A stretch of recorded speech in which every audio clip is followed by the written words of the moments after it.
Praise the Lord. நம்முடைய ஆண்டவரும் அருமை இரட்சகரும் மீட்பருமான கர்த்தராகிய இயேசு கிறிஸ்துவின் இனிய நல்ல நாமத்திலே உங்களை ஒருவருக்கும் வாழ்த்துக்கள் சொல்கிறேன். தேவனுடைய பெரிதான கிருபையினாலே இன்றைய தினம் நாம் இன்னும் ஒரு வேத வார்த்தைகளை வாசித்து இந்த நாளுக்குரிய வேத பகுதிகளை நாம் தியானிக்க கர்த்தர் நமக்கு கிருபை கொடுத்திருக்கா. இன்னும் நான் அவருக்கு நன்றி செலுத்துகிறேன். இந்த நேரத்திலே வேத புத்தகத்திலிருந்து பழைய ஏற்பாட்டின் புஸ்தகம் யாத்ராகம புஸ்தகம் 16ஆம் அதிகாரத்திலே 4ஆம் வசனத்தை வாசித்து அதனுடைய தொடர்ச்சியான செய்திகளை நாம் இன்றைக்கு தியானிக்கலாம். யாத்ராகமம் 16:4 அப்பொழுது கர்த்தர் மோசேயை நோக்கி, நான் உங்களுக்கு வானத்திலிருந்து அப்பம் வருஷிக்க பண்ணுவேன். ஜனங்கள் போய் ஒவ்வொரு நாளுக்கு வேண்டியதை ஒவ்வொரு நாளிலும் சேர்த்து கொள்ள வேண்டும். அதனால் அவர்கள் என் நியாயப்பிரமாணத்தின்படி நடப்பார்களோ நடக்க மாட்டார்களோ என்று அவர்களை சோதிப்பேன். 6ஆம் நாளிலே அவர்கள் நாள்தோறும் சேர்க்கிறதை இரண்டத்தனையாய் சேர்த்து அதை ஆயத்தம் பண்ணி வைக்க கடவர்கள் என்றார் என்பதே. ஆமென். வாசித்த வார்த்தைகளை கர்த்தர் தாமே ஆசீர்வதிக்க முடியாது. நாம் ஒரு நிமிஷம் ஜெபிக்கலாம். எங்களை நேசிக்கிற எங்கள் நல்ல ஆண்டவரே, கர்த்தராகிய இயேசு கிறிஸ்துவே, அப்பா உம்மை துதிக்கிறோம், ஸ்தோத்திரிக்கிறோம். வானத்திலும் பூமியிலும் சகல அதிகாரங்களை படைத்த சர்வ வல்லமையுள்ள தேவன் நீரே. ஆண்டவரே கர்த்தாவே, இந்த வேளையிலே உம்முடைய ஜனங்களை நீர் விதமாய் நேசித்து அந்த ஜனங்களுக்காக நீர் என்னென்ன காரியங்களை செய்கிறீர், எதை செய்து கொண்டிருக்கிறீர், எதை செய்ய போகிறீர் என்று உம்முடைய சத்திய வார்த்தையில நீர் சொல்லியிருக்கிறீரப்பா. இந்த நேரத்திலும் வாசித்து தியானிக்கிற இந்த வார்த்தைகளை ஆண்டவரே தியானிக்க ஆண்டவரே நீர் கொடுத்த இந்த நேரத்திற்காக நன்றி சொல்லும். இதில் சொல்லப்பட்ட மகத்துவமான காரியங்கள், மகிமையான காரியங்களை அறிந்து கொள்ள, அதனுடைய ரகசியத்தை புரிந்து கொள்ள இதை கேட்கிற ஒவ்வொரு தேவ ஜனங்களும், ஒவ்வொரு ஆண்டவரை சுவாசிகளும், ஒவ்வொரு ஆண்டவரே உம்மை சுவாசிக்கிறவர்கள் அதனுடைய மகத்துவங்களை இன்னும் அதிகமாய் அறிந்து கொண்டு, நான் எப்படியா என் தேவனுக்காக ஜீவிக்கிறேன், என் தேவன் எனக்கு என்ன செய்தார், நான் அவருக்கு என்ன செய்ய வேண்டும் என்று அந்த உணர்வோடு அதை புரிந்து கொள்ள, அதை எப்படிப்பட்ட காரியத்திலே நாங்கள் அதை செயல்படுத்த வேண்டும், எப்படி இருக்க வேண்டும் என்று எங்களுக்கு வார்த்தையின் மூலமாய் நீரே பேச வேண்டுமா. இயேசு கிறிஸ்துவினுடைய பரிசுத்த நாமத்திலே ஆமென்.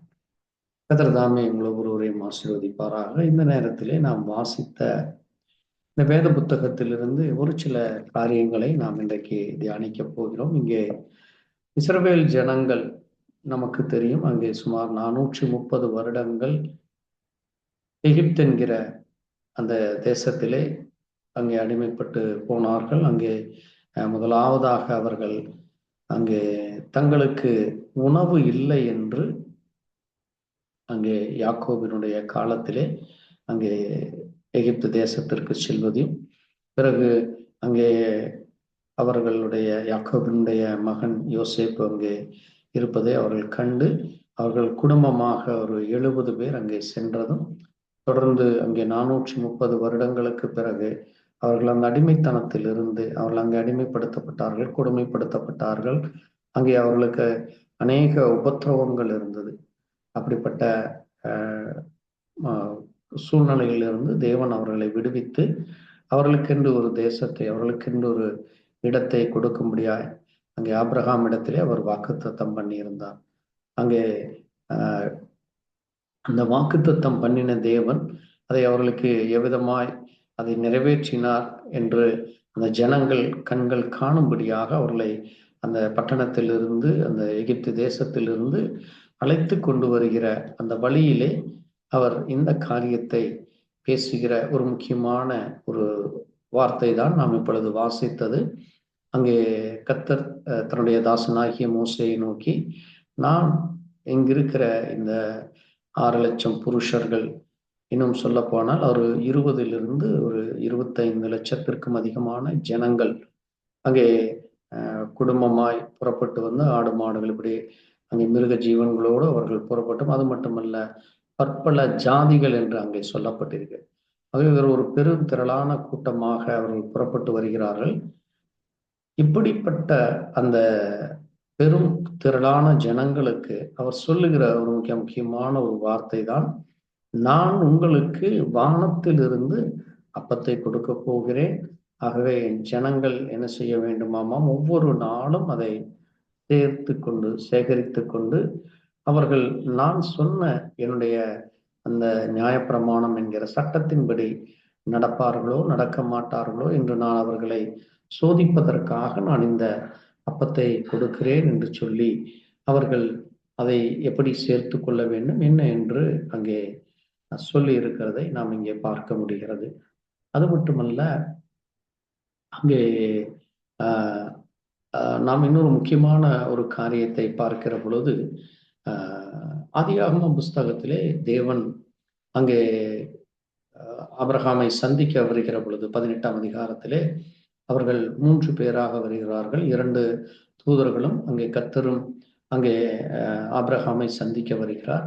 அங்கே சந்திக்கிற வருகிற இடத்திலே அங்கே ஒரு காரியத்தை நாம் பார்க்க முடிகிறது. ஆதியாகமம் 18ஆம் அதிகாரத்திலே கர்த்தர் மம்ரேயின் சமபூமியிலே அவனுக்கு தரிசனமானார். பகலிலே உஷ்ண வேளையிலே கூடார வாசலில் உட்கார்ந்து தங்கள் கண்களை ஏறெடுக்கிற போது இதோ 3 புருஷர் அவனுக்கு எதிராக நின்றார்கள்.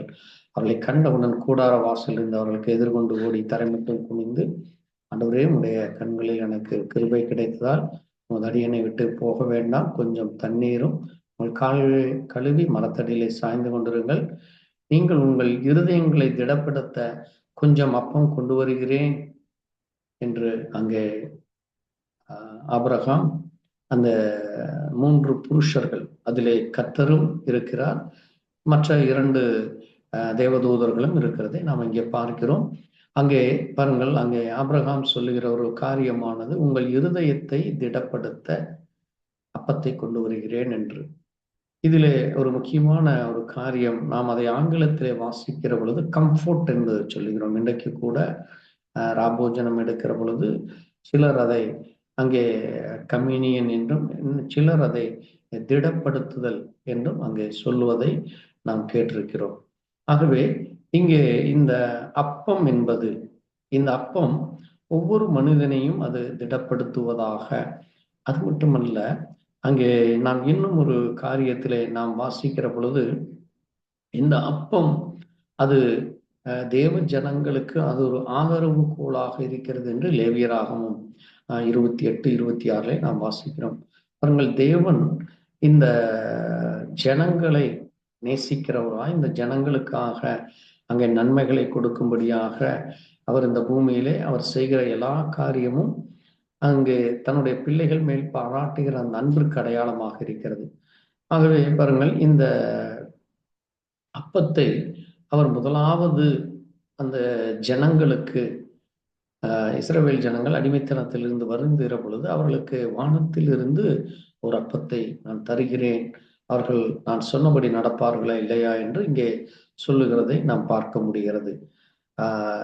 இன்னும் ஒரு முக்கியமான ஒரு காரியத்தை நாம் பார்க்கிற பொழுது அங்கே அந்த ஜனங்கள் ஒரு முக்கியமான ஒரு காரியத்தை செய்து அங்கே புறப்படுகிறதை நாம் அங்கே யாத்திராகம புஸ்தகத்திலே நாம் வாசிக்கிற பொழுது நாம் பார்க்க முடிகிறது. யாத்திராகமம் 12ஆம் அதிகாரத்திலே நாம் வாசிக்கிற பொழுது 15ஆம் வசனத்திலே அவர் சொல்லுகிற ஒரு முக்கியமான காரியம், அன்று இரவிலே அங்கே நான் எகிப்து தேசத்தில் உள்ள மிருக ஜீவன்கள் முதற்பேறுகள் நான் அதம் பண்ணி அந்த எகிப்தின் தேவர்கள் மேல் நான் நீதியை செலுத்துவேன், நானே கர்த்தர்.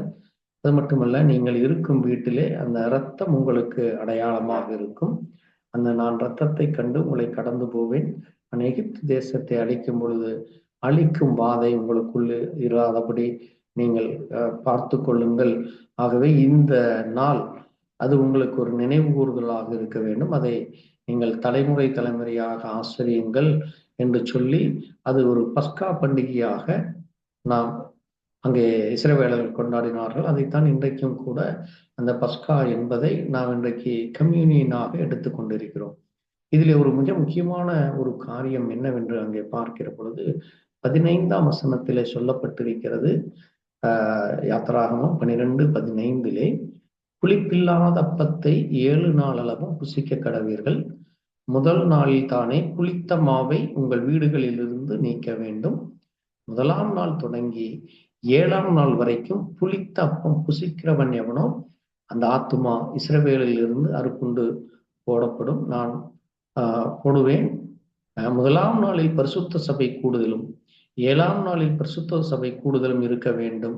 அவைகளில் ஒரு வேலையும் செய்யப்படாது. அவர்கள் சாப்பிடுவதற்கு தேவையான மாத்திரம் உங்களிலே செய்யலாம் என்று சொல்லி இங்கே 2 முக்கியமான காரியங்களை நாம் இங்கே கவனிக்கிறோம். முதலாவது, அது ஒரு புளிப்பில்லாத அப்பமாக இருக்க வேண்டும்.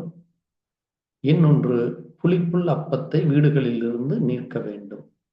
இங்க இன்னைக்கு நாம் தியானிக்க போகிற மிக முக்கியமான ஒரு காரியம், இந்த அப்பம் என்பது ஒன்று புளிப்பில்லாத அப்பமாக இருக்க வேண்டும். இன்னொன்று புளித்தமா அங்கே அந்த வீட்டிலே இருக்கக்கூடாது. இதை அங்கே தேவ பிள்ளைகள் அந்த முதல் நாள் சபை கூடுதலிலும் அங்கே அவர்கள் அதை சரியானபடி அதை கடைபிடிக்க வேண்டும் என்று சொல்லுகிறதை நாம் இன்றைக்கு பார்க்கிறோம். இதிலே நாம் ஒரு மிக முக்கியமான ஒரு காரியத்தை கவனிக்கிற பொழுது, ஏன் அந்த புளிப்பில்லாத அப்பம் அங்க இருக்கக்கூடாது? அது மட்டுமல்ல, தொடர்ந்து 13ஆம் அதிகாரத்திலே நாம் வாசிக்கிற பொழுது 13:7 அவர் ஒரு முக்கியமான ஒரு காரியத்தை சொல்லுகிறார்.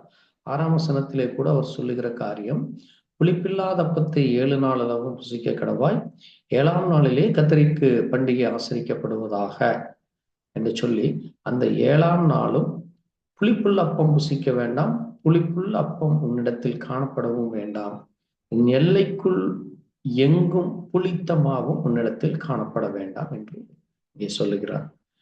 நாம் இதை இன்றைக்கு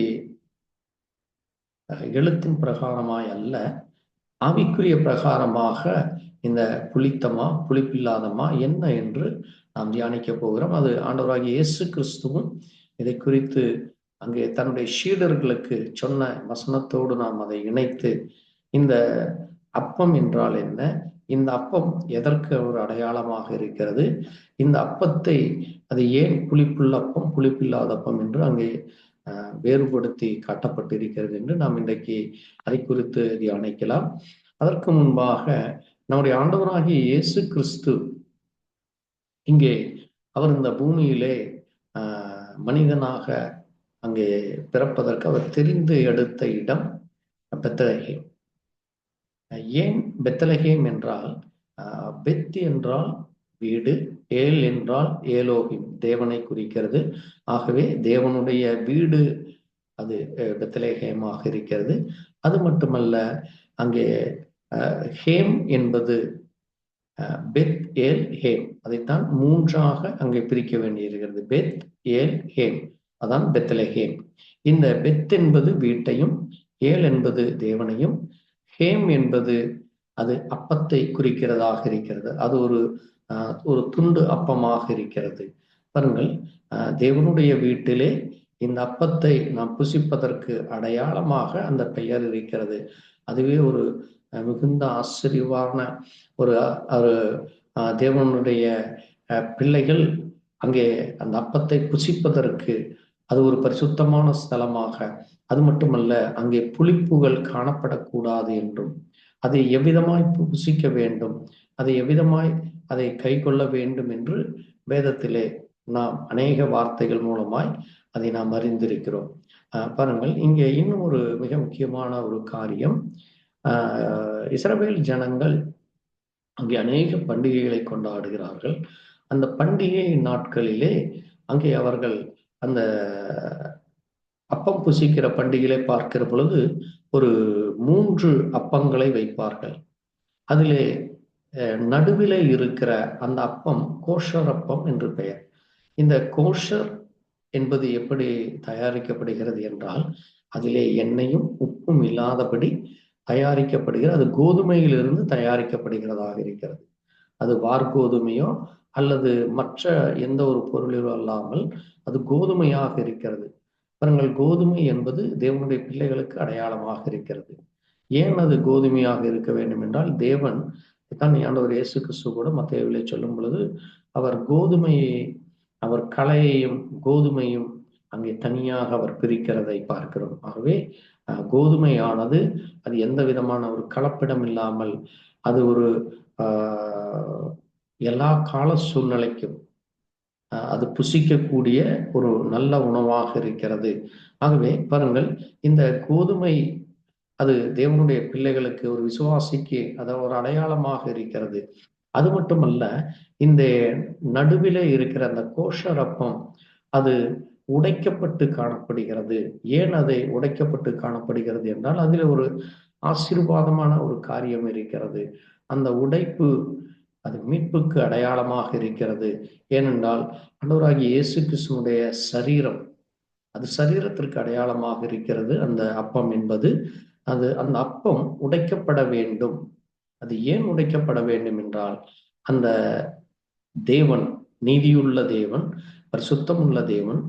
அந்த பரிசுத்தம் உள்ள தேவன் நம்முடைய மீட்புக்காக நம்முடைய பாவத்தை அவர் சுமந்து, அவர் நமக்காக அந்த சிலுவையிலே அவர் தன்னுடைய சரீரத்தை பிற்க கொடுப்பதை, நொறுக்க கொடுப்பதற்கு அடையாளமாக அது அங்கே பிற்கப்படுகிறதாக இருக்கிறது. அது மட்டுமல்ல, அது நம்முடைய பாவங்களை கழுவுகிற அந்த சரீரம் நொறுக்கப்பட்ட பொழுது அந்த சரீரத்தில் இருந்து வந்த இரத்தமானது நம்முடைய பாவங்களை கழுவி அது நம்மை பரிசுத்தவான், நம்மை ஒரு நீதிமான், நம்மை ஒரு தேவனுடைய கிருபையை பெற்றுக்கொள்ள, அந்த ஆசீர்வாதத்தை பெற்றுக்கொள்ள அது நமக்கு ஒரு அடையாளமாக அந்த சரீரமானது பிற்கப்பட்டது. அது மட்டுமல்ல, அந்த அப்பம் என்பது அது ஒவ்வொரு தேவ மனுஷனுக்குள்ளாக இருக்கிற, நம்முடைய இருதயத்திற்குள்ளாக இருக்கிற, அது ஒரு பரிசுத்தாவிக்கு ஒரு அடையாளமாக இருக்கிறது. ஆகவே இந்த பரிசுத்தாவியை நாம் மிகவும் அங்கே அது புளிப்புள்ளதாக அல்ல, அது ஒரு பரிசுத்தம் உள்ள ஒரு காரியமாக இருக்க வேண்டும் என்று வேதம் நமக்கு அது ஒரு அடையாளத்திற்காக அது சொல்லப்பட்டிருக்கிறதைத்தான் அங்கே நாம் வாசிக்கிற பொழுது லேவியர் ஆகமத்திலே 7ஆம் அதிகாரத்திலே இந்த காரியத்தை குறித்து ஒரு வார்த்தைகளை நான் வாசிக்கிறேன். லேவியர் ஆகமம் 7ஆம் அதிகாரத்திலே 13ஆம் வசனம் சொல்லப்பட்டிருக்கிறது. 12ஆம் வசனத்திலிருந்து 11ஆம் வசனத்திலிருந்து வாசிக்கலாம். கர்த்தருக்கு செலுத்துகிற சமாதான பலிகளின் பிரமாணம் என்னவென்றால், அதை ஸ்தோத்திரத்துக்காக செலுத்துவானானால் அவன் ஸ்தோத்திர பலியோடு கூட எண்ணெயிலே பிசைந்த புளிப்புள்ள அதிரசங்களையும் எண்ணெயிலே பிசைந்து வறுத்தெடுக்கப்பட்ட மெல்லிய மாவினால் செய்த அதிரசங்களையும் படைக்க கடவன். அவைகளை படைக்கிறதும் அல்லாமல் புளித்த மாவினால் செய்த அப்பத்தையும் தன்னுடைய சமாதான பலியாகிய ஸ்தோத்திர பலியோடு கூட படைக்க வேண்டும். அந்த படைப்பு முழுவதிலும் வகை ஒன்றோ எடுத்து கர்த்தருக்கு ஏறெடுத்து படைக்கும் பலியாக செலுத்துவானால் அது சமாதான பலியின் இரத்தத்தை தெளித்த ஆசாரனுடையதாக இருக்கும் என்று இங்கே சொல்லப்பட்டிருக்கு.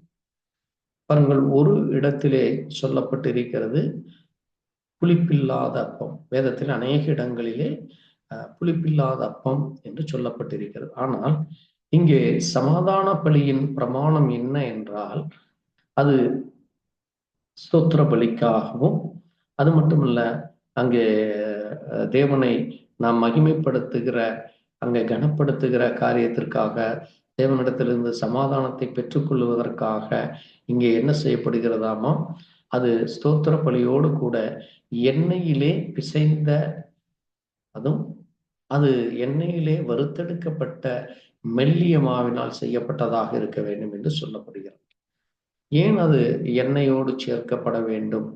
அது ஏன் அதை அப்படி செய்கிறார்கள் என்றால், நம்முடைய சரீரம் இந்த பூமியிலே இருக்கிற எல்லா அசுத்தங்கள் அருவருப்புகளினாலே நிறைந்த, அங்கே அங்கே சங்கீதக்காரன் சொன்னது போல, என் தாய் என்னை பாவத்திலே கர்ப்பம் தரித்தாள் என்று சொல்லப்பட்டிருக்கிறது. ஆகவே இந்த பூமியிலே அங்கே ஆதாமுக்கு உடைய மனைவியாகிய ஏவாளுக்கு பிறகு இந்த பூமியிலே அங்கே ஏவாள் மூலமாக பிறக்கிற ஒவ்வொரு பிள்ளைகளும் பாவத்திலே பிறக்கிறார்கள். அங்கே அந்த பிள்ளைகளானது அது ஒரு பாவத்தின் அங்கே அடிமைத்தனத்திலும், அதுமல்ல கீழ்ப்படியாமையினாலும், அதுமல்ல ஒரு தேவனுடைய பரிசுத்தம் இல்லாத ஒரு பாவ சந்ததியாக பிறக்கிறதை நாம் பார்க்கிறோம். ஆகவே பாருங்கள், அப்படிப்பட்ட நாம் தேவ சமூகத்திலே வரும் பொழுது தேவனை கனப்படுத்த, தேவனிடத்திலிருந்து சமாதான பலிகளை பெற இங்கே இந்த காரியமானது மிக அவசியமாக இருக்கிறது. அதைத்தான் அங்கே நாம் ஆமோஸ் எழுதின புஸ்தகத்திலும் கூட, ஆமோஸ் தீர்க்கதரிசி இதை குறித்து பேசும் பொழுது, ஆமோஸ் எழுதின புஸ்தகம் 4ஆம் அதிகாரத்திலே நாம் பார்க்கிற பொழுது, புளித்த மாவுள்ள ஸ்தோத்திர பலியோடு தூபம் காட்டி உற்சாக பலிகளை கூற தெரியப்படுத்துங்கள். இஸ்ரவேல் புத்திரரே, இப்படி செய்வதே உங்களுக்கு பிரியம் என்று கர்த்தராகிய ஆண்டவர் சொல்லுகிறார் என்று இங்கே சொல்லப்பட்டிருக்கிறது. ஏன் அங்கே இந்த புளித்த மாவுள்ள ஸ்தோத்திர பலியோட தூபம் காட்டி என்று சொல்லப்படுகிறது என்றால், நமக்குள்ளாக இருக்கிற எல்லா புளிப்புகளை, நமக்குள்ளாக இருக்கிற நம்முடைய பிரியங்களை, நம்முடைய சிந்தனைகளை, நம்முடைய வழிகளை, நம்முடைய காரியங்கள் எல்லாவற்றையும் தேவன் அறிந்திருக்கிறார். ஆகவே நமக்குள்ளாக இருக்கிற எல்லாவற்றிலும் இருந்து ஒரு முழு விடுதலையை கொடுக்க தேவன் நமக்காக இந்த பூமியிலே அவர் மனிதனாக இறங்கி வந்து அவர் நம்முடைய பாவத்தை, நம்முடைய அக்கிரமத்தை, நம்முடைய மீறுதல்களை அவர் எடுத்து போடும்படியாக அவர் ஒரு புளிப்பில்லாத ஒரு அப்பமாக, அவர் ஒரு பரிசுத்தமுள்ள ஒரு அப்பமாக இந்த பூமியில வருகிறார்.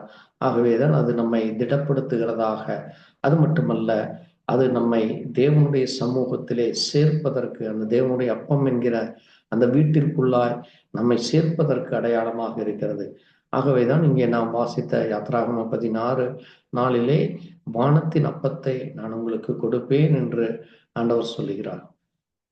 ஏன் இந்த வானத்தின் அப்பம் அங்கே அன்றைக்கு மன்னா என்கிற பெயரிலே கொடுக்கப்பட்டது? ஆனால் இன்றைக்கு புதிய ஏற்பாட்டிலே ஆண்டவராகிய இயேசு கிறிஸ்து ஒரு முக்கியமான ஒரு காரியத்தை சொல்லுவதை நாம் இங்கே புதிய ஏற்பாட்டிலே யோவான் எழுதின சுவிசேஷம் 6ஆம் அதிகாரத்திலே ஆண்டவராகிய இயேசு கிறிஸ்து ஒரு காரியத்தை சொல்லுகிறதை நாம் கவனிக்கிறோம்.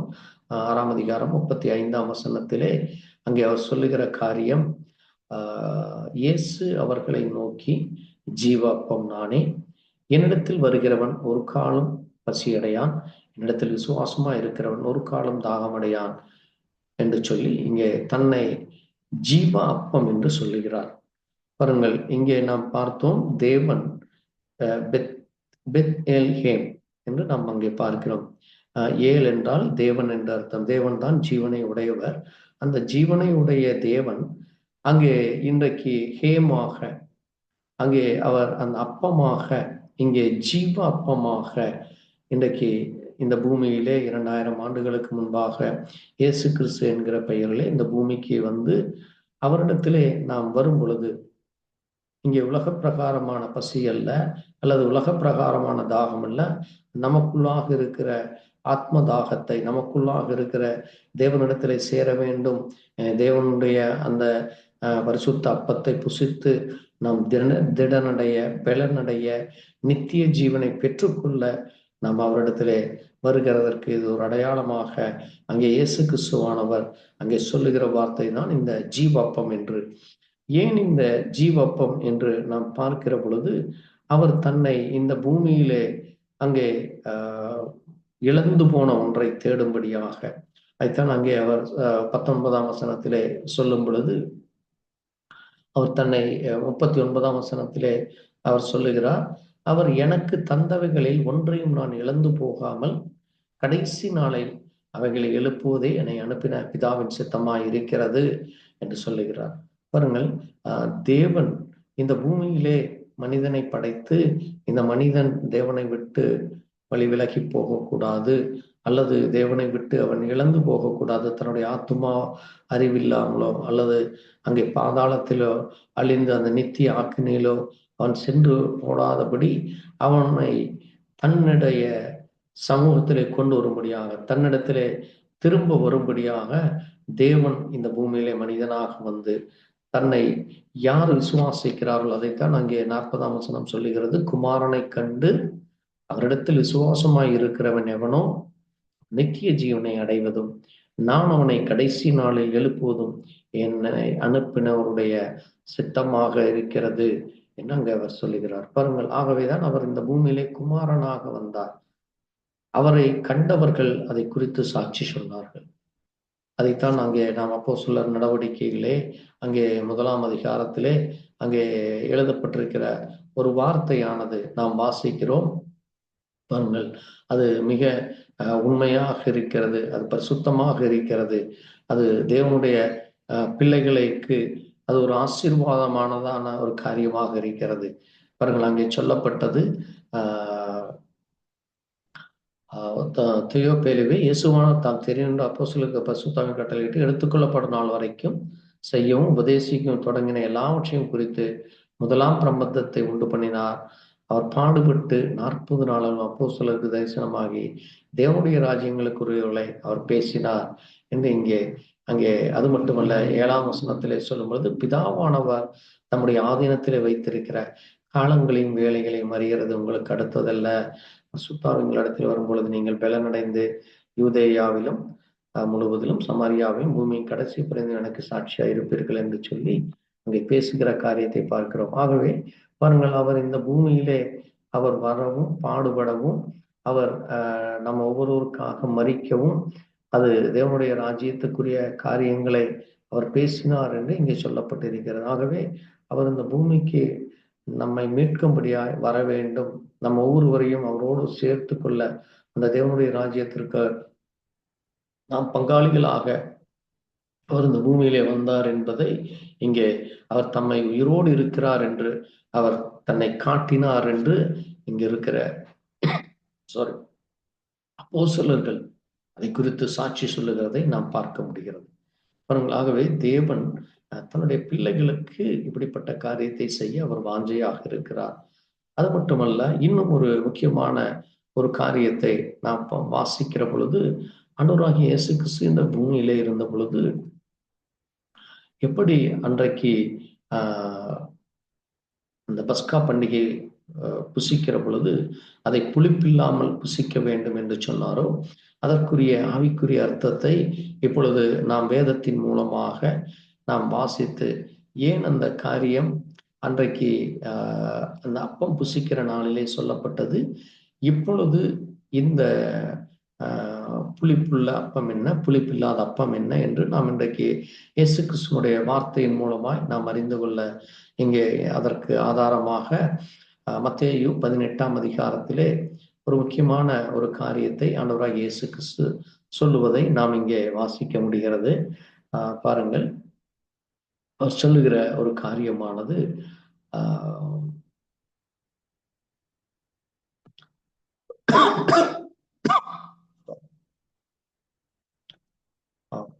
மத்தேயு சுவிசேஷத்திலே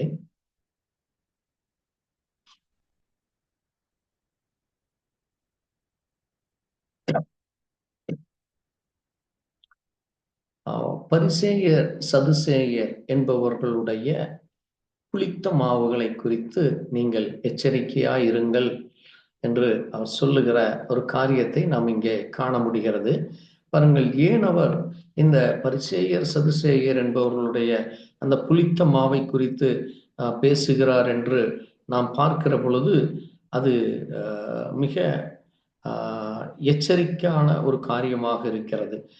பாருங்கள், அது மத்தேயு 16ஆம் அதிகாரத்திலே மத்தேயு 16ஆம் அதிகாரம் 11ஆம் வசனத்திலே நாம் இங்கே அந்த காரியத்தை வாசிக்கிறோம். பரிசேயர் சதுசேயர் என்பவர்களின் புளித்த மாவுக்கு எச்சரிக்கையாயிருக்க வேண்டும் என்று நான் சொன்னது குறித்து நீங்கள் உணர்ந்திராதது எப்படி என்று அவர் கேட்கிறார். பாருங்கள், அங்கே அவர் எச்சரிக்கிறார், நீங்கள் அந்த பரிசேயர் சதுசேயருடைய அந்த புளித்த மாவுக்கு நீங்கள் எச்சரிக்கையாக இருக்க வேண்டும் என்று சொல்லுகிறார். ஏன் பரிசேயரை அவர் அவ்விதமாக சொல்லுகிறார் என்று நாம் இன்றைக்கு அவர்களுடைய காரியங்களை குறித்து, அது மட்டுமல்ல, இன்னொரு வசனத்திலே ஆண்டவர் சொல்லும் பொழுது நாம் அதை குறித்து வாசிக்கிற பொழுது பாருங்கள், மார்க்கு எழுதின சுவிசேஷத்திலே மார்க் 8ஆம் அதிகாரத்திலே 15ஆம் வசனத்திலே இன்னொரு காரியத்தை ஆண்டவர் சொல்லுகிறார். இங்கே முதலாவது நாம் பார்த்தோம் பரிசேயருடைய புளித்த மாவை. இங்கே இன்னும் ஒரு புளித்த மாவை குறித்து ஆண்டவர் சொல்லுகிறார். மார்க்கு 8ஆம் அதிகாரம் 15ஆம் வசனத்திலே அவர் அவர்களை நோக்கி, நீங்கள் பரிசேயருடைய புளித்த மாவை குறித்தும் ஏரோதின் புளித்த மாவை குறித்தும் எச்சரிக்கையாருங்கள் என்று கற்பித்தார் என்று இங்கே சொல்லப்பட்டிருக்கிறது. ஏன் இந்த இரண்டு மனிதர்கள் அல்ல, இரண்டு கூட்டம் ஜனங்களுடைய புளித்த மாவை குறித்து அன்றைக்கு இருந்த இஸ்ரவேல் ஜனங்களிடத்திலும் அன்றைக்கு இருந்த தேவனுடைய சீடர்களிடத்திலும் இயேசு கிறிஸ்துவானவர் சொல்லுகிறார் என்று நாம் இன்றைக்கு சிந்திக்க போகிறோம். மிக முக்கியமான ஒரு காரியத்தை நாம் வேதத்தின் மூலமாக வாசிக்கிற பொழுது பாருங்கள், இங்கே யோவான் தீர்க்கதரிசி அவர் இயேசு கிறிஸ்துவுக்கு ஒரு முன்னடையாளமாக வந்து அவர் இயேசு கிறிஸ்துவை குறித்து அவர் அநேக ஜனங்களுக்கு நீங்கள் மனம் திரும்புங்கள், பரலோக ராஜ்யம் சமீபமாயிருக்கிறது என்று சொல்லி யோவான் ஸ்நானகன் இயேசு கிறிஸ்துவை அறிமுகப்படுத்தி அங்கே பேசிக்கொண்டு வருகிற அந்த நாட்களிலே ஒரு மிக முக்கியமான ஒரு நபர்களை நாம் இங்கே கவனிக்கிறோம். 7ஆம் வசனத்திலே பார்க்கும் பொழுது, பரிசேயர்களும் சதுசேயர்களும் அநேகர் தண்டத்தில் ஞானஸ்நானம் பண்ண வருகிறதை அவன் கண்டு, விரியன் பாம்பு குட்டிகளே, வரும் கோபத்துக்கு தப்பித்து கொள்ள உங்களுக்கு வகை காட்டினவன் யார் என்று மனம் திரும்புதலுக்கு ஏற்ற கனியை கொடுங்கள், ஆபிரகாம் உங்களுக்கு தகப்பன் என்று உங்களுக்குள் சொல்லிக்கொள்ள நினையாதிருங்கள், தேவன் இந்த கல்லுகளினாலே ஆபிரகாமுக்கு பிள்ளைகளை உண்டு பண்ண வல்லவராய் இருக்கிறார் என்று சொல்லி இங்கே பரிசேயர் சதுசேயர் தன்னிடத்திலே வருகிறதை கண்டு அவர் அவர்களை உடைய காரியங்களை அவர் சுற்றி காட்டுகிறார். பாருங்கள், மனம் திரும்புதலுக்கு ஏற்ற கனிகளை கொடுங்கள், நீங்கள் ஆபிரகாம் எங்களுக்கு தகப்பன் என்று உங்களுக்குள்ளாய் சொல்லிக் கொள்ளாதிருங்கள் என்று சொல்லி அவர் எச்சரிக்கிறதை பார்க்கிறோம். ஏன் இந்த காரியத்தை அவர் அப்படி சொல்லுகிறார் என்றால் அதில் ஒரு முக்கியமான ஒரு காரியம் இருக்கிறது. ஆனால் இயேசு கிறிஸ்துவானவர் இங்கே மத்தேயு 5ஆம் அதிகாரத்திலே அன்றைக்கு இருந்த ஜனங்களிடத்திலும் அன்றைக்கு இருந்த சீஷர்களிடத்திலும் ஒரு முக்கியமான ஒரு காரியத்தை குறித்து பேசுகிறார். இங்கே நாம் பார்க்கிற பொழுது ஆண்டவர் அநேக காரியங்களை அன்றைக்கு அந்த மலை மேலே உட்கார்ந்து அவர் அதை மலை பிரசங்கம் என்று சொல்வார்கள். அங்கே அநேக காரியங்களை அவர் பேசிக்கொண்டு வருகிற பொழுது 20ஆம் வசனத்திலே ஒரு முக்கியமான ஒரு காரியத்தை குறித்து அவர் சொல்லுகிறார். பாருங்கள், வேதபாரகர் பரிசேயர் என்பவருடைய நீதியிலும் உங்கள் நீதி அதிகமாயிராவிட்டால் பரலோக ராஜ்யத்தில் பிரவேசிக்க மாட்டீர்கள் என்று உங்களுக்கு சொல்லுகிறேன் என்று சொல்லுங்க. பாருங்கள், இங்கே மிக முக்கியமாய் கவனிக்க வேண்டிய காரியம், இந்த பரிசேயர்கள் அவர்கள் நீதிமான்களைப் போல காணப்படுகிறார்கள். ஆனால் தேவனுடைய பிள்ளைகளோ அவரை விசுவாசிக்கிறவர்களோ அவர்கள் செய்கிற நீதியிலும் நம்முடைய நீதி, நம்ம அவரை விசுவாசிக்கிற ஒவ்வொரு தேவ ஜனங்களுடைய நீதி அதிகமாக இருக்க வேண்டும். அப்படி இருந்தால் மட்டுமே பரலோகத்திலே பிரவேசிக்க முடியும் என்று சொல்கிறார்.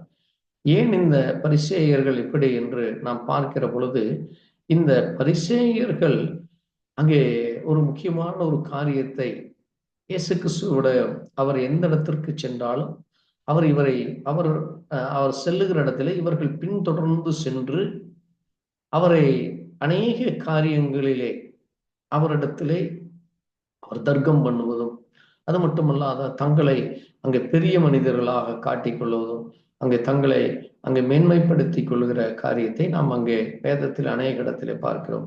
இங்கே ஒரு இடத்திலே இயேசு கிறிஸ்துவானவர் ஒரு முக்கியமான ஒரு காரியத்தை செய்கிற பொழுது இங்கே இவர்கள் சொன்ன ஒரு காரியத்தை குறித்து நாம் மிகவும் கவனமாக இப்பொழுது நாம் வாசிக்க வேண்டும். ஏனென்றால் பாருங்கள், இங்கே இந்த பரிசேயர்கள் சொல்லுகிற காரியத்தை மத்தேயு 9ஆம் அதிகாரத்திலே நாம் வாசிக்கிற பொழுது அங்கே பெரும்பாலுள்ள ஒரு ஸ்திரீ அங்கே வரும் பொழுது அங்கே தேவன் அவளுக்கு விடுதலையை கொடுக்கிறதும், அது மட்டுமல்ல அங்கிருக்கிற அநேக ஜனங்கள், அது மட்டுமல்ல ஒரு தலைவனுடைய வீட்டிலே அவர் அங்கே அந்த சிறு பிள்ளை, அவள் மரித்த பிள்ளையை அவள் நித்திரையா இருக்கிறாள் என்று சொல்லி அவளை உயிரோடு இருப்பது, இப்படிப்பட்ட அநேக காரியங்கள் அன்றைக்கு நடந்து கொண்டிருக்கிறது. இப்படி இந்த காரியம் அன்றைக்கு தேசம் எங்கும் இயேசு கிறிஸ்துனுடைய கீர்த்தி, அவருடைய பெயர் அங்கே பிரசித்தியாகிறது. அது மட்டுமல்ல, அங்கே பிசாசு பிடித்திருந்த ஊமையனும் அங்கே அவர் விடுதலை கொடுக்கிறார். இப்படிப்பட்ட காரியங்கள் இஸ்ரவேலிலே அங்கே ஒரு காலம் செய்யப்படவில்லை என்று சொல்லி ஜனங்கள் ஆச்சரியப்படுகிறார்கள். ஆனால் அன்றைக்கு இருந்த பரிசேயரோ அங்கே இவரை குறித்து சொல்லுகிற ஒரு மிக முக்கியமான காரியத்தை நாம் கவனிக்க வேண்டும். ஏனென்றால் இவர்கள் தங்களை பெரிய மனிதர்கள், பெரியவர்கள் என்று சொல்லிக் கொள்கிறார்கள். ஆனால் இவர்களுடைய பேச்சானது அன்றைக்கு இருந்த ஜனங்கள் மத்தியிலும், அது மட்டுமல்ல, அங்கே நின்று கொண்டிருப்பது யார் என்று அறியாமல் இவர்கள் செய்கிற ஒரு காரியம் பாருங்கள் என்னவென்றால், 34ஆம் வசனத்திலே, பரிசேயரோ இவன் பிசாசுகளின் தலைவனால் பிசாசுகளை துரத்துகிறான் என்று சொல்லுகிறார்கள். பாருங்கள், அது பரிசுத்தாவியாக இருக்கிறது, தேவாவியாக இருக்கிறது, அது தேவனாக இருக்கிறது. ஆனால் தேவனை ஒரு பிசாசு பிடித்தவன், அவன் பிசாசுகளின் தலைவன் என்று சொல்லுகிற பொழுது அவர்களுக்குள்ளாக எப்படிப்பட்டதான ஒரு பொல்லாத ஆவி அவர்களுக்குள்ளாக இருக்கிறது. அதைத்தான் ஆண்டவர் இயேசு கிறிஸ்து அவர்கள் உபதேசம் மட்டும் செய்கிறார்கள். ஆனால் அவருடைய சிந்தனைகளோ, அவருடைய எண்ணங்களோ, அவருடைய வழிகளோ அது மிகவும் கேடுள்ளதாக இருக்கிறது என்று சொல்கிறார். அது மட்டுமல்ல, அங்கே இன்னொரு காரியத்தை கூட அங்கே நாம் பார்க்கிற பொழுது அவர் இந்த பரிசேயர் அவரை பெயல்சபூல் என்று சொல்லுகிறார்கள். பிசாசுகளின் தலைவனுக்கு அவர்கள் கொடுக்கப்பட்ட பெயர் பெயல்சபூல் என்று சொல்லுகிறார்கள். பாருங்கள், அங்கே நமக்கு தெரியும் அவர் இம்மானுவேல், அங்கே நமக்காக வந்த தேவகுமாரன், அங்கே நீதியின் தேவன், இப்படி அநேக பெயர்களை சொல்லப்படுகிறது. ஆனால் இந்த பரிசேயர் அவருக்கு சூட்டுகிற பெயர் அங்கே பெயல்சபூல் என்று அவரை அழைக்கிற அளவுக்கு அவர்கள் தங்களுடைய மனதை அங்கே தேவனுக்கு விரோதமாக அங்கே எழுப்புகிறதை அங்கே நாம் காண முடிகிறது. ஆகவேதான் ஆண்டவர் அன்றைக்கு இருந்த ஜனங்களை பார்த்து அவர் கேட்கிறார். தன்னுடைய 12 சீடர்களையும், அது மட்டுமில்ல யோவான் இடத்தில் இருந்து வந்த சீசர்களையும் கண்டு, அங்கே என்னிடத்தில் இடரடையாது இருக்கிறவன் எவனோ அவன் பாக்கியவான் என்று சொல்லி அங்கே அவர் இன்னொரு காரியத்தை சொல்லுகிறார். எதை பார்க்க போனீர்கள் என்று சொல்லி அன்றைக்கு இருந்த ஜனங்களை பார்த்து கேள்வி கேட்கிறார். பாருங்கள், அப்பொழுது இங்கே ஒரு முக்கியமான ஒரு காரியத்தை நாம் இன்னும் அதிகமாய் கவனிக்க வேண்டியது என்னவென்றால், மத்தேயு 12ஆம் அதிகாரத்திலே ஒரு முக்கியமான காரியத்தை நாம் இங்கே கவனிக்கிறோம். பாருங்கள், 12ஆம் அதிகாரம் 14ஆம் வசனத்திலே, அப்பொழுது பரிசேயர் வெளியே போய் அவரை கொலை செய்யும்படி அவருக்கு விரோதமாய் ஆலோசனை பண்ணினார். அங்கே பாருங்கள், முதலாவது அவர்கள் பிசாசுகளின் தலைவன் என்றும் பெயல்சபூல் என்றும் அவருக்கு விரோதமாய் பேசுவதும், இங்கே அடுத்த காரியம் அவரை கொலை செய்வதற்கு அவருக்கு விரோதமாய் ஆலோசனை செய்கிற காரியத்தையும் நாம் இங்கே கவனிக்கிறோம். அப்போ அவர்களுக்குள்ளாக எப்படிப்பட்ட ஒரு ஆவி கிரியை செய்தது. அது மட்டுமல்ல, இந்த ஏரோதை குறித்து ஆண்டவர் ஏன் அப்படி ஏரோதுடைய புளித்தமா என்று சொல்லுகிறார். இந்த ஏரோது யார் என்று நாம் இங்கே பார்க்கிற பொழுது, மத்தேயு சுவிசேஷம் 2ஆம் அதிகாரத்திலே அங்கே இயேசு கிறிஸ்துவானவர் பிறந்ததை கேள்விப்பட்டு அங்கே கிழக்கிலிருந்து சாஸ்திரிகள் அங்கே அவரை கண்டு அவரை தொழுது கொள்ள வருகிறார்கள். ஆனால் அவர்கள் நேரடியாக முதலாவது அந்த தேசத்தின் அதிகாரியாகிய ஏரோதினிடத்திலே செல்லுகிறார்கள். ஏரோதினிடத்திலே செல்லுகிற பொழுது அங்கிருக்கிற வேத பிரதான ஆசாரியர்களும் வேதபாரகர்களையும் ஏரோது கூடி வர செய்து கிறிஸ்துவானவர் எங்கே பிறப்பார் என்று அங்கே மத்தேயு 2:4 கேட்கிற பொழுது அவர்கள் சொல்லுகிறார்கள், யூதேயாவில் பெத்லகேமிலே பிறப்பார். ஏனென்றால் யூதேயா தேசத்துள்ள பெத்லகேமே, யூதாவின் பிரபுக்களில் நீ சிறிதல்ல, என் ஜனமாகிய இஸ்ரவேலை ஆளும் பிரபு உன்னிடத்தில் புறப்பட்டு வருவார் என்று தீர்க்கதரிசியால் எழுதப்பட்டிருக்கிறது என்று சொல்லப்பட்டிருக்கிறது என்று சொல்லுகிறோம். அதைத்தான் அங்கே பெத்லகேம், பெத்தேல் என்பது, பெத் என்பது வீடு, ஏல் என்பது தேவன், ஹேம் என்பது அங்கே அப்பம். ஆகவே பெத்லகேம் அது என்று நாம் அதை வாசிக்க முடிகிறது. பாருங்கள், அப்பொழுது இயேசு கிறிஸ்துவனுடைய பிறப்பும் அது முன்குறிக்கப்பட்டிருக்கிறது. அது மட்டுமல்ல, அவர் இஸ்ரவேலை ஆளுகிற பிரபு என்றும், அவர் இந்த யூத தேசத்திலே இந்த இடத்திலே இப்படித்தான் பிறப்பார் என்று தீர்க்கதரிசிகளால் முன் குறிக்கப்பட்டது. இதை இந்த பிரதான ஆசாரியர்கள், வேதபாரர்கள், பரிசேயர், சதுசேயர் அனைவரும் வாசித்திருப்பார்கள். ஆனாலும் இவ்வளவு அறிந்தும் கூட அவர்கள் அவரை அப்பதமாக சொல்லுவது ஒரு மிக எச்சரிக்கையாக நமக்கு இருக்கிறது. அது மட்டுமல்ல, இங்கே இந்த ஏரேது பாருங்கள் என்ன செய்கிறார் என்றால், சாஸ்திரிகளை ரகசியமாய் அழைத்து நட்சத்திரம் காணப்பட்ட காலத்தை குறித்து திட்டமாய் விசாரித்து அந்த பிள்ளையை நானும் கண்டு பணிந்து கொள்ள வேண்டும் என்று இந்த சாஸ்திரிகளையும் அது மட்டுமல்ல அங்கிருக்கிறவர்களையும் அங்கே நீங்கள் போய் கண்டு வாருங்கள் என்று சொல்லி அனுப்புகிறதை நாம் அங்கே பார்க்க முடிகிறது. பாருங்கள், அங்கே 12ஆம் வசனத்திலே அந்த சாஸ்திரிகள் திரும்ப அங்கே ஏரேதினிடத்திலே வருவதற்கு அவர்கள் ஆயத்தமான பொழுது அன்று இரவிலே தேவன் அவர்களுக்கு சொப்பனிடத்திலே நீங்கள் ஏறுவதனிடத்திலே போக வேண்டாம், ஏனென்றால் அந்த ஏரேதானம் 13ஆம் வசனத்திலே சொல்லப்படுகிறது, கர்த்தருடைய தூதன் சொப்பனத்திலே யோசேப்புக்கு காணப்பட்டு ஏரேது பிள்ளையை கொலை செய்யும்படி தேடுவான், அதனால் நீ எழுந்து பிள்ளையும் அதை தாய் எகிப்துக்கு கூட்டிக் கொண்டு ஓடிப்போ, நான் உனக்கு சொல்லும் வரை அங்கேயே இரு என்று சொல்லுகிறதை நாம் இங்கே பார்க்கிறோம். பாருங்கள், இந்த ஏரேதனுடைய காரியமானது அவன் ஒரு கொலைகாரனாக, அவன் ஒரு தேவனுடைய பிள்ளைகளையும் தேவன் அங்கே பிள்ளையாய் பிறந்திருக்கிற அவரையும் கொலை செய்ய அவன் துணிகரமா இறங்குகிறதை நாம் இங்கே பார்க்க முடிகிறது. அது மட்டுமல்ல, அங்கே இந்த ஏரேது அவன் சாஸ்திரிகளால் வஞ்சிக்கப்பட்டதை அவன் கண்டு அன்றைக்கு இருந்த 2 வயதுக்குட்பட்ட எல்லா பிள்ளைகளையும் அவன் கொன்று போடுகிறதை நாம் பார்க்க முடிகிறது. அங்கே பாருங்கள், அது மட்டுமல்ல, அங்கே இந்த ஏரேது இறந்து விடுகிறார். அதற்கு பிறகு அற்கடே தன் தகப்பனாகிய ஏரேதின் பட்டத்துக்கு வந்து அங்கே அவனும் ஏரேது என்று அழைக்கப்படுகிறான். பாருங்கள், இவனும் என்ன செய்கிறான் என்று நீங்கள் அங்கே பார்க்கிற பொழுது இவன் செய்கிற காரியமானது ஒரு மிக அருவருப்பான ஒரு காரியமாக இருக்கிறது. அதை குறித்து நாம் அங்கே பார்க்கிற பொழுது நீங்கள் வாசித்தீர்களானால் அங்கே மத்தேயு எழுதின சுவிசேஷகத்திலே பாருங்கள், இந்த யோவான் அன்றைக்கு பிரசங்கித்து கொண்டிருந்த காலத்திலே இந்த யோவானை கொலை செய்யும்படியாக அங்கே அவர்கள் திட்டமிடுகிறார் இந்த ஏரேதானவன். ஏனென்றால் இந்த ஏரேது தன்னுடைய சகோதரனாகிய பிலிப்புனுடைய மனைவியை அவன் வைத்துக் கொள்வதை நாம் வாசிக்கிற பொழுது மத்தேயு எழுதின சுவிசேஷம் மற்றும் மத்தேயு மட்டுமல்ல, இன்னும் அநேக இடங்களிலே நாம் வாசிக்க முடிகிறது. ஒரு நிமிஷம் பாருங்கள்.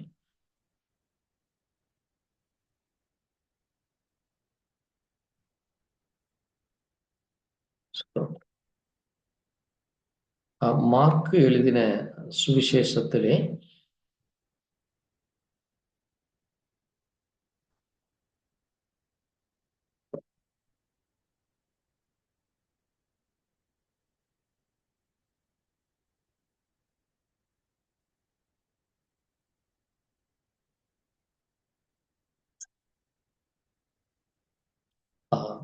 இவன் அங்கே யோவான் உடைய தலையை எடுத்து அங்கே தலையை வெட்டி கொண்டு வரும்படியாக அன்றைக்கு அவன் அங்கே அந்த ஒரு பெரிதான ஒரு காரியத்தை செய்கிறதை நாம் இங்கே வேதத்தின் மூலமாக நாம் அறிந்து கொள்ள முடிகிறது. பாருங்கள், இவன் ஒரு கொலைகாரனாக அங்கே தேவனுடைய தீர்க்கதரிசியாய் இருக்கிற அவரை கொலை செய்து அதற்கு அவர் தன்மேல் சொல்லப்பட்ட அந்த குற்றத்திற்காக அவன் இப்படிப்பட்ட ஒரு கொலையை செய்கிற காரியத்தை நாம் பார்க்க முடிகிறது. பாருங்கள், இதுதான் தேவன் சொன்ன அந்த இவர்களை போன்ற ஜனங்கள் அங்கே அதிகாரத்திற்காக அல்லது உலக இச்சைகளுக்காக மாம்ச இச்சைகளுக்காக அங்கே தங்களை கெடுத்து போடுகிற அப்படிப்பட்ட அருவருப்புள்ள ஜனங்களாக அவர்கள் அன்றைக்கு ஆட்சி செய்து கொண்டிருந்தார்கள். அது மட்டுமல்ல, அன்றைக்கு இருந்த பரிசேயர்களும் அங்கே பாருங்கள் அங்கே தேவனுக்கு எதிர்த்தின்றவர்களாக.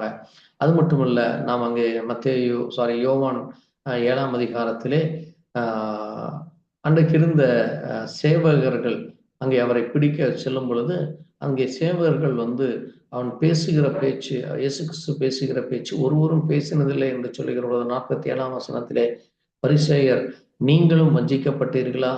அதிகாரிகளாவது பரிசேயர் யாரும் ஒருவர் அவனை விசாரித்தது உண்டா? வேதத்தை அறியாதவர்கள் ஜனங்கள் சபிக்கப்பட்டவர்கள் என்று சொல்லி அங்கிருக்கிற ஜனங்களை குறித்தும் அவர்கள் அப்படி பேசுகிற காரியத்தை பார்க்கிறோம். அதைத்தான் ஆண்டவராகிய இயேசு கிறிஸ்து சொல்லும் பொழுது, இவர்களுடைய கிரியைகளானது, இவர்கள் ஒரு புளித்த மாவாக இருக்கிறார்கள், இவர்களுடைய உபதேசத்திற்கு, இவர்களுடைய செய்கைகளுக்கு நீங்கள் மிகவும் எச்சரிக்கையாக இருக்க வேண்டும். ஏனென்றால் அங்கே இயேசு கிறிஸ்து சிறு வயதிலே பிறந்த பொழுது அந்த ஏரோது அந்த 2 வயதுக்குட்பட்ட பிள்ளைகளை கொலை செய்வது, அது மட்டுமல்ல அங்கே பிறனுடைய மனைவியை வைத்துக் கொள்வதும் ஒரு அருவருப்பான செயலை செய்து ஏரோது அப்படிப்பட்ட ஒரு துரோகமான காரியத்தை செய்து கொண்டு வந்தான். ஆனாலும் அவன் ஆட்சி செய்து கொண்டு ஜனங்களை ஆண்டு கொண்டு வருகிறான். அதை போல இந்த பரிசேயர்களும் அவர்கள் அங்கே சபையிலே முதன்மையானவர்களாக, அங்கே ஜனங்களுக்கு உபதேசம் செய்கிறவர்களாக ஒரு மிக முக்கியமான பொறுப்பில் இருந்து கொண்டு, தேவன் அந்த இடத்திலே மனுஷனாய் வந்து நிற்கிற பொழுது அவரை எந்த நேரமும் அவர்கள் அங்கே தொல்லை கொடுத்து கொண்டு, அது மட்டுமல்ல அவரை தூஷிக்கிறவர்களாக, அது மட்டுமல்ல அவரை குறித்து ஜனங்களிடத்திலே தவறான காரியங்களை பரப்பி அவரை கொலை செய்யவும் அவர் தூண்டுகிற அப்படிப்பட்டதான அந்த பொல்லாத சிந்தனைகளை உடையவதாக இருந்தார். ஆகவேதான் ஆண்டவர் இயேசு கிறிஸ்து சொல்லும் பொழுது, இப்படிப்பட்ட இந்த சிந்தையுடையவர்களை, இப்படிப்பட்ட செயல்களை செய்கிறவர்களை குறித்து அவர்கள் சொல்லுகிற உபதேசங்கள் அது தேவனுக்கு பிரியமில்லாத காரியமாக இருக்கிறது. ஆகவே பாருங்கள், நீங்கள் வஞ்சிக்கப்படாதிருங்கள், நீங்கள் எச்சரிக்கையாயிருங்கள் என்று ஆண்டவர் சொல்லுகிறார். ஏனென்றால் இன்றைக்கு அதே காரியத்தை இன்றைக்கு நம்முடைய சுற்றி நடக்கிற காரியங்களோடு நாம் ஒப்பிட்டு பார்க்கிற பொழுது, இன்றைக்கு புறஜாதிகள் மட்டுமல்ல, இன்றைக்கு அநேக இடங்களிலே தேவனை குறித்தான ஒரு பயம் இல்லாதபடி, தேவனை குறித்தான எந்த விதமான ஒரு எச்சரிக்கை இல்லாதபடி இன்றைக்கு சபைகளிலும் அங்கே மற்ற இடங்களிலும் நடக்கிற காரியங்கள், பாவமான காரியங்கள், அசுத்தமான காரியங்கள், அருவருப்பான காரியங்களை செய்து கொண்டு அங்கே மற்றவர்களிடத்திலே தேவனை குறித்தும் தேவனுடைய காரியங்களை குறித்தும் பேசுகிறதை நாம் பார்க்க முடிகிறது. அவர்கள் இப்படிப்பட்ட அந்த கள்ள தீர்க்கதரிசிகள், கள்ள போதகர்கள், கள்ள கிறிஸ்துக்களுக்கு நாம் மிகவும் எச்சரிக்கையாக இருக்க வேண்டும் என்று வேதம் நமக்கு சொல்லுகிறது.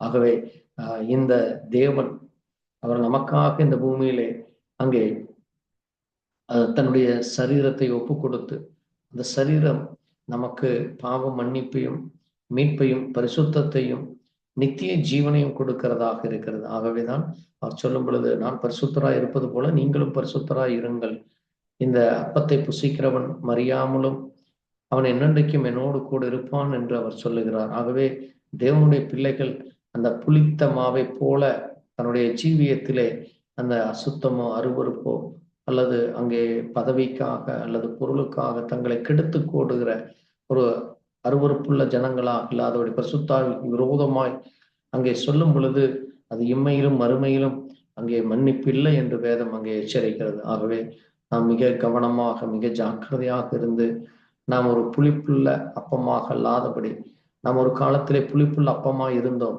ஆனால் நம்முடைய சரீரத்திலே நம்முடைய சிந்தையிலே இந்த எல்லா பாவங்களையும் எல்லா அருவறுப்புகளையும் அக்கிரமங்களையும் மீறுதலையும் நாம் இயேசு கிறிஸ்துவினிடத்திலே வந்து அவரை நாம் ஏற்றுக்கொண்ட பொழுது அவருடைய இரத்தத்தினாலே கழுவப்பட்டு நாம் இப்பொழுது சுத்திகரிக்கப்பட்டு இருக்கிறோம். இப்படி அந்த இஸ்ரவேல் ஜனங்கள் அங்கே சுமார் 430 ஆண்டுகள் அங்கே அடிமைப்பட்டு அங்கே பிறகு அவர்கள் புறப்பட்டு வந்து அங்கே யாத்திராகமம் 12ஆம் அதிகாரத்திலே அங்கே அவர்கள் முதலாவது அந்த பஸ்கா பண்டிகையை அதை பரிசுத்த பலியோடு அவர்கள் எடுத்துக்கொண்டு அது அவர்களுக்கு ஒரு பஸ்காவாக இருந்தது. அதே போல இன்றைக்கு நாமும் இயேசு கிறிஸ்து இந்த பூமியிலே எனக்காக வந்தார், எனக்காக தன்னுடைய ஜீவனை கொடுத்து அவருடைய சரீரமானது பிற்கப்பட்டது, அந்த அப்பத்தை நான் எடுத்துக்கொள்கிறேன், அந்த சரீரத்தை அது எனக்காக நொறுக்கப்பட்டது, நான் பரிசுத்தமாக இருக்க வேண்டும், நான் தேவனுக்கு பிரியமாக இருக்க வேண்டும் என்று சொல்லி அது நமக்கு ஒரு அடையாளமாக இருக்கிறது. ஆகவே தேவனுடைய பிள்ளைகளாகிய நாம் இந்த அப்பம் ஒரு பரிசுத்தமுள்ள அப்பம், அது ஜீவ அப்பமாக இருக்கிறது, அது வானத்திலிருந்து வந்த அப்பமாக இருக்கிறது. அன்றைக்கு இஸ்ரவேலர்களுக்கு வானத்தில் இருந்து தேவன் அப்பத்தை அனுப்புகிறேன் என்று சொன்னார். அந்த அப்பம்தான் அங்கே மனுஷ சரீரத்திலே கிறிஸ்துவாக, இயேசு கிறிஸ்துவாக வந்து அவர் தன்னை இந்த அப்பத்தை புசிக்கிறவனுக்கு அங்கே மரணம் இல்லை என்று சொன்னார். ஆகவே தான் தேவனுடைய பிள்ளைகளாகிய நாம் அந்த அப்பத்தை நாம் ஒவ்வொரு நாளும் பரிசுத்தத்தோடு புசிக்க வேண்டும். ஏனென்றால் அங்கே நாம் முதலிலே வாசித்த அந்த 7 நாளளவும் புளித்த அப்பம் காணப்படக்கூடாது என்று சொல்லப்பட்டிருக்கிறது. ஆகவே நாம் புளித்த மாவுக்கு புளிப்பை குறித்து நாம் எச்சரிக்கை உள்ளவர்களாக இருக்க வேண்டும். அதைத்தான் மத்தேயு 18ஆம் அதிகாரத்திலே பரிசேயர் சதுசேயர் என்பவருடைய அந்த புளித்த மா என்று சொல்லப்பட்டிருக்கிறது. 12ஆம் வசனத்திலே அது அவர்களுடைய உபதேசம் என்று சொல்லப்பட்டிருக்கிறது.